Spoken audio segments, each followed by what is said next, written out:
sorry to interrupt the show. We've got some late-breaking announcements. I know you've been hearing announcements all day, but Noah Baker-Merrill and Jackie Stillwell asked us to gather, while we have a captured audience, to make these important announcements. So please bear with us. We'll get right back to the show, okay? My name's Rob Levin from Portland Friends Meeting. Chris Fights, Portland Friends Meeting. Okay. There will be a new lunchtime interest group that will be meeting tomorrow. A group of nuns from the Monastery of the Immaculate Heart in Westfield, Vermont will be hosting a table called Living into Convent Community. Okay, folks, everyone listen up for this next one. Real special opportunity. A special workshop tomorrow morning. Well, it starts at 8 in the morning. It goes to 12. I think that's 12 midnight. It's focused on unwrapping candy during meeting for worship. And it says here chewing gum and throat lozenges will also be covered. So make a day of it and learn some new skills. Friends, there is a grassroots movement afoot to convert all New England meetings to programmed worship.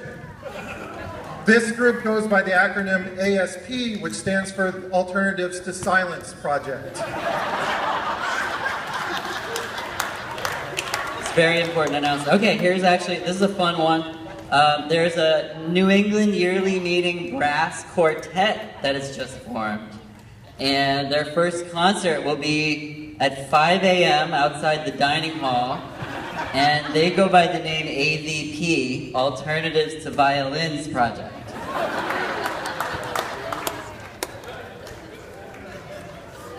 Next, Quakers who are passionate about watching films indoors are launching a new affinity group. You can find out more at neym.org/sessions/alternatives to drive-ins. Also, a group from the Vermont State Penitentiary will be visiting us on Thursday morning. Look for them at a table with the sign, Living into Convict Community. Okay, Noah, come on. Okay, Noah Baker-Merrill actually passes along this rather disquieting announcement. It seems that New England Yearly Meeting has been informed of a pending audit by the IRS, and that our 501c3 tax-exempt status is at risk. So the IRS is expressing concerns that we are no longer acting as a true religious body. This is very serious, so that they will be deploying undercover agents to meetings throughout New England over the coming year to monitor our worship. We are told that at least 40% of all messages must include one of the following words: God, Jesus, or firmament. And exclamations of Satan or damnation will also count for double points. Furthermore, the word spirit will not qualify as religious unless it is preceded by the word holy. Friends, please take note of these guidelines in your worship over the next year.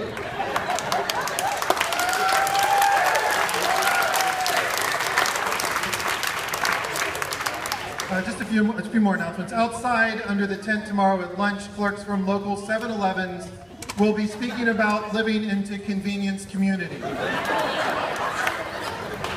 Okay, our esteemed clerk Jackie Stillwell has asked us to pass along this next announcement. Jackie has compiled a list of 19 people who were observed dozing off during this morning's business meeting. You know who you are. She will not name names for now, but starting tomorrow, the chairs throughout the auditorium will be electrically wired, and nodding off, in Jackie's words, will be a rather shocking experience.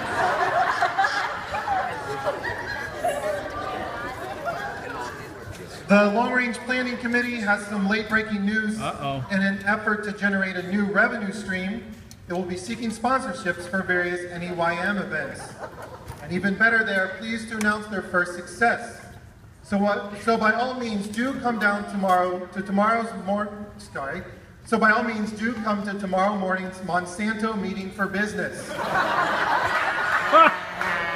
Monsanto, honored to be sowing the seeds of Quaker spirituality.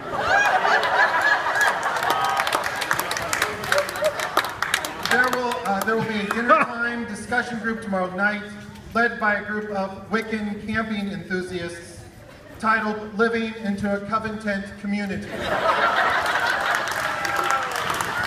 And last but not least, an NEYM newcomer named Lazarus, no last name given, will host a talk in the alumni room tomorrow, simply entitled Living. And we will now pause for the recording clerk to read back the minutes of these announcements.